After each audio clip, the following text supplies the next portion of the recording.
sanlibutan. Bakit di natin pasimulan, ihayag ang katotohanan, ibahagi sa kanila ang katuruan, na sa ating Diyos lamang matatagpuan. Sulong kapatid ko, sunod kay Kristo, ipahayag mo ang Ebanghelyo. Tangan mo'y biyaya, kaligtasan kay Kristo, na hinihintay ng mga tao. Bakit di natin pasimulan, ihayag ang katotohanan, ibahagi sa kanila ang katuruan, na sa ating Diyos lamang matatagpuan. Sulong kapatid ko, sunod kay Kristo, ipahayag mo ang Ebanghelyo. Tangan mo'y biyaya, kaligtasan kay Kristo, na hinihintay ng mga tao. Sulong kapatid ko, sunod kay Kristo, ipahayag mo ang Ebanghelyo. Tangan mo'y biyaya, kaligtasan kay Kristo, na hinihintay ng mga tao. Na hinihintay ng mga tao. Na hinihintay ng mga tao.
sanglibutan.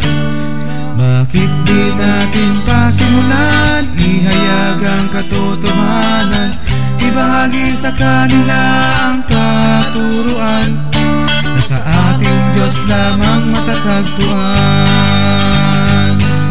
Sulong kapatid ko, sunod kay Kristo, ipahayag mo ang Ebanghelyo, tangan mo'y biyaya, kaligtasan kay Kristo, na hinihintay ng mga tao. Bakit di natin pasimulan, ihayag ang katotohanan, ibahagi sa kanila ang katuruan, na sa ating Diyos lamang matatagpuan. Sulong kapatid ko, sunod kay Kristo, ipahayag mo ang Ebanghelyo, tangan mo'y biyaya, kaligtasan kay Kristo, na hinihintay ng mga tao. Sulong kapatid ko, sunod kay Kristo, ipahayag mo ang Ebanghelyo, tangan mo'y biyaya, kaligtasan kay Kristo,